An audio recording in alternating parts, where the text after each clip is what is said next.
দেখুন, BJP, CPM, SUC এই তিনটে দল থেকে আজকে আমাদের জয়নগরের সাংসদ আমাদের প্রতিমাদি এবং গণেশ মণ্ডল হাত ধরে আজকের প্রায় ১,৫০০ বেশি লোক আমাদের দলে যোগদান করলো। আসলে গোটা বাংলা জুড়ে যেভাবে সাম্প্রদায়িকতা, যেভাবে হিংসা, যেভাবে বিশৃঙ্খলা তৈরি করছে, মানুষ আর বিজেপিকে, সিপিএমকে, কংগ্রেসকে দেখতে চাইছে না। তাই আজকে যেখানেই যাচ্ছি সেখানে দলে দলে সাধারণ মানুষ তৃণমূল কংগ্রেসে যোগদান করছে। সিপিএম থেকে যাওয়া এমন কোনো পদাধিকার, পার্টি মেম্বার, পার্টি এরিয়া কমিটির সদস্য এরকম গেছে বলে আমাদের কোনো নলেজে নেই। শুনলাম যে আমাদের সাধারণ একজন কর্মী ছিল, একজনই মাত্র, তার নিজের ব্যবসা বাঁচানোর জন্য সে এখন টিএমসি। তো সে তো আগে তো টিএমসি করতো, গত পঞ্চায়েত নির্বাচনে আমাদের সঙ্গে এসেছিল। সে এখন টিএমসি।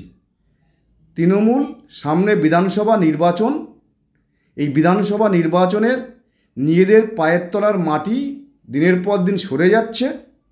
সেজন্য নিজেদের ঢাক নিজেরা বাজানোর জন্য কিছু লোক, নিজের তৃণমূলের লোক জড়ো করে তৃণমূল তাদের জয়েন সভা করেছে।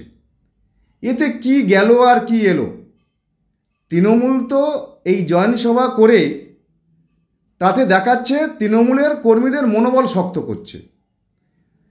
তৃণমূলের পুলিশ, তৃণমূলের দল এখন তৃণমূল চালাচ্ছে কোথায়? এ তো পুলিশ চালাচ্ছে।